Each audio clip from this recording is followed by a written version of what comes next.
এবার মেয়েটা বলে, কে আপনি? এই মরুভূমির মাঝখানে রৌদ্রের মধ্যে দাঁড়িয়ে দাঁড়িয়ে কথা বলেন, কে আপনি? ঘরে আসেন। সৈয়দনা ইব্রাহিম বলে, না, আমার পরিচয় দিব না, ঘরেও আসবো না। মেয়েটা বলে, আপনি যদি ঘরে না আসেন আমি কিন্তু রাগ করবো। সুবহানাল্লাহ কোন? জোর করে ঘরে নিলেন, শরবত খাওয়ালেন, খেজুর খাওয়ালেন, রুটি খাওয়ালেন, মাংস খাওয়ালেন। সৈয়দনা ইব্রাহিমও চোখের পানি ছেড়ে দোয়া করলেন। ও মিয়া, এটাও মাইয়া, আগেরটাও। বেশ কম আসরা নাই। সাইয়েদনা ইব্রাহিম মাথায় হাত বুলিয়ে দিয়ে দোয়া করলেন আর বললেন, তোমার স্বামী যখন বন থেকে ফিরে আসবে ফাকরাই আলাইহিস সালাম, তোমার স্বামীর একটা সালাম দিবা, আর বলবা ঘরের দরজার নতুন চৌকাঠ যেন জীবনেও না পাল্টায়। সাইয়েদনা ইব্রাহিম ওনার ছেলে ইসমাইলরে দেখতে গেলেন। অনেক দিন পরে দেখতে গেলেন। ওই দিন বাড়িতে সাইয়েদনা ইসমাইল বাড়িতে নাই, বনে গিয়েছে শিকার করার জন্য।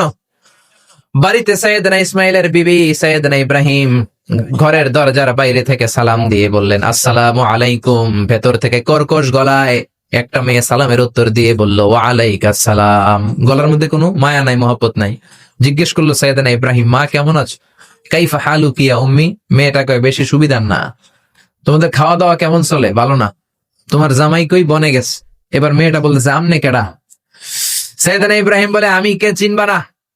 ইদা জা যাওজুকা মিনাল গাবা, স্বামী যখন বন থেকে ফিরবে ফাকরাই আলাইহিস সালাম, তোমার স্বামীর একটা সালাম দিবা। ওয়া মুরিহি ইয়াগাইরা আতাবাতা বাবিহি, আর বলবা ঘরের দরজার চৌকাঠটা যেন তোমার স্বামী পাল্টে দেয়। এই কথা বলে বুখারীর বর্ণনা। কিসের হাদিস? বুখারীর হাদিস। ইব্রাহিম চলে গেলেন। ইসমাইল আসার পরে বিবি বলতে আরম্ভ করছে, দুপুরবেলা একটা বুড়া আইছিল। বুড়া কে আইছিল? সাইয়েদনা ইসমাইল বলে, কোন বুড়া আসছে? কি বলছে? বিবি বলে, আপনারা সালাম বলছে, ওয়ালাইকুমুস সালাম। আর কি বলেছে? আর বলছে ঘরের দরজার চৌকাঠ যেন আপনি পাল্টে ফেলেন। এই কথা বলার পরে সাইয়েদনা ইসমাইল চিৎকার দিয়ে বলে, ও কি করলি তুই? নিজের কপাল পুড়লি, নিজের কপালে নিজে কুড়াল মারলি। ও মিয়া, চোর বোঝে চোরের সিগনাল, পুলিশ বোঝে পুলিশের সিগনাল, নবী বোঝে নবীর সিগনাল, ঠিক কিনা? সাইয়েদনা ইব্রাহিম যা বলছে ইসমাইল আলাইহিস সালাম ধরে ফেলছে। ডেকে বললে, এটা বুড়া না, এটা তোর শ্বশুর।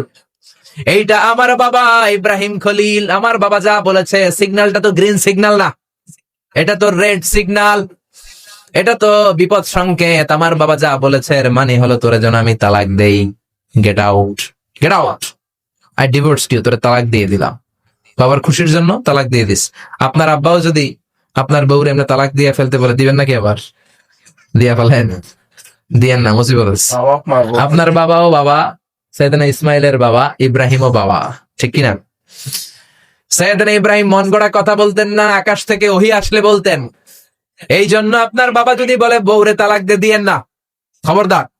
বাবারেও বুঝাইবেন, বউরেও বুঝাইবেন, ঘরে সংলাপ করবেন, সমঝোতা করবেন। আমাকে দুই নেত্রী সংলাপ করে না তো কি হয়েছে? আমরা সংলাপ করব, ঠিক কিনা?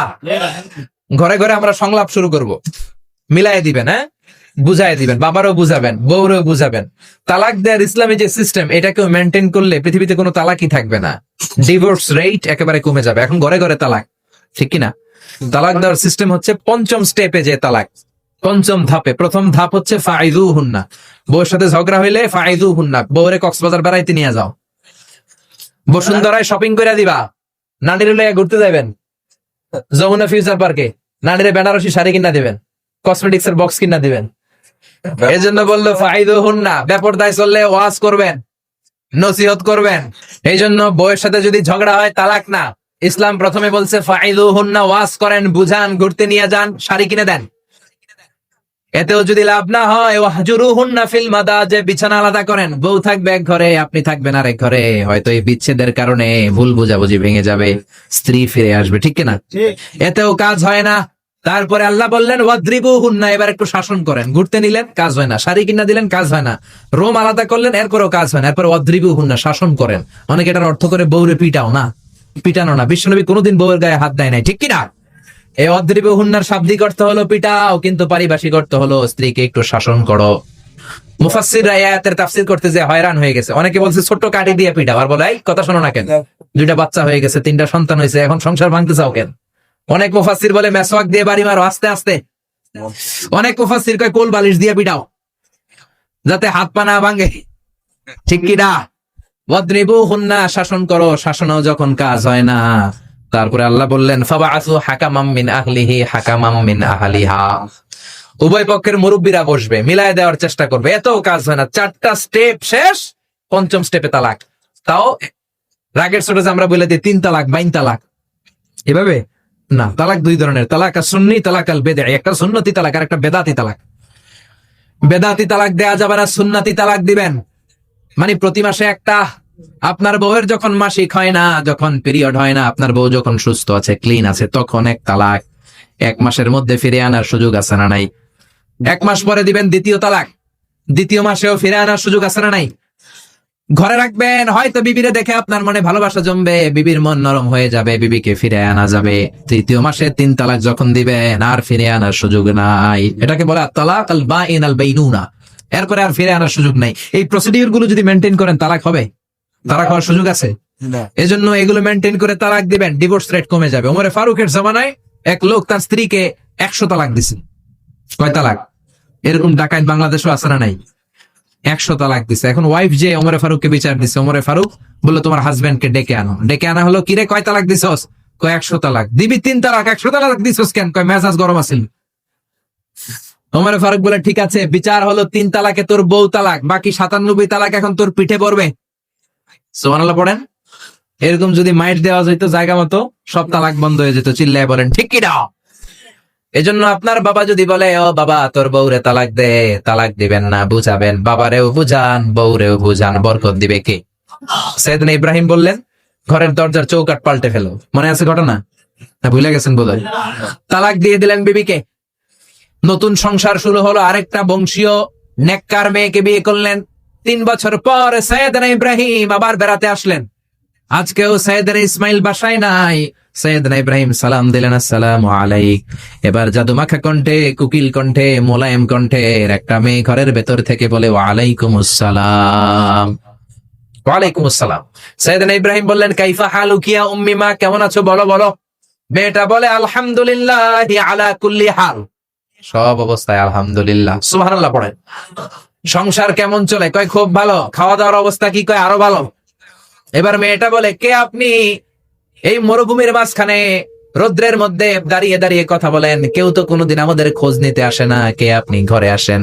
সাইয়েদনা ইব্রাহিম বলে না, আমার পরিচয় দিব না, ঘরেও আসবো না। মেয়েটা বলে আপনি যদি ঘরে না আসেন আমি কিন্তু রাগ করবো। সুবহানাল্লাহ কোন। জোর করে ঘরে নিলেন, শরবত খাওয়ালেন, খেজুর খাওয়ালেন, রুটি খাওয়ালেন, মাংস খাওয়ালেন। সাইয়েদনা ইব্রাহিমও চোখের পানি ছেড়ে দোয়া করলেন, ও মিয়া এটাও মাইয়া আগেরটাও। বেশ কম আসরা নাই। সাইয়েদনা ইব্রাহিম মাথায় হাত বুলিয়ে দিয়ে দোয়া করলেন আর বললেন ইদা জা যাওজুক মিনাল গাবা, তোমার স্বামী যখন বন থেকে ফিরে আসবে, ফাকরাই আলাইহিস সালাম, তোমার স্বামীর একটা সালাম দিবা। ওয়া মুরিহি আন ইউসবিতা আতাবাতা বাবিহি, আর বলবা ঘরের দরজার নতুন চৌকাঠ যেন জীবনেও না পাল্টায়। চলে গেলেন। ইসমাইল আসতেন। বিবি বলল নুরানি চেহারার এক আল্লাহর ওলির মতো মুরব্বী লোক আসছিল। মুরব্বী আসছে শুনে ইসমাইল তো ভয় পেয়ে গেলেন। কিরে, আগে তো একটা ঘটনা ঘটছে, ঠিক কিনা? কেমন আচরণ করেছিস বল। বিবি বলে আপনি ভয় পাবেন না, আমি খুব ভালো আচরণ করেছি, আপ্যায়ন করেছি।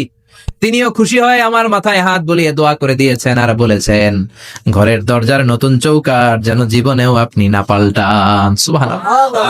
সাইয়েদনা ইসমাইল বিবিকে জড়িয়ে ধরলেন। বিবিকে জড়িয়ে ধরে বললেন ও বিবি, তুই তো পরীক্ষায় গোল্ডেন এ প্লাস। কি এ প্লাস? যে মুরব্বী লোকটা এসেছিল সাধারণ কোনো মানুষ নয়, তোমার শ্বশুর আমার বাবা ইব্রাহিম খালিল। আমার বাবা যেই কথা বলে গিয়েছেন, যে ইঙ্গিত দিয়েছেন, এটা তো গ্রিন সিগন্যাল। আমার বাবা বলেছেন তোমার যেন কোনোদিন তালাক না দেই, তোমার যেন ছেড়ে না দেই। এই যে তোমার হাতটা দুনিয়ার বুকে ধরলাম, জান্নাতে যেন তোমার হাত ধরে এই দুজনে জান্নাতে ঢুকে যায়। এজন্য বাবা মায়ের দোয়ার দরকার আছে না নাই? মায়ের দোয়ার চেয়ে বড় দোয়া আছে নাকি? জোরে বলেন।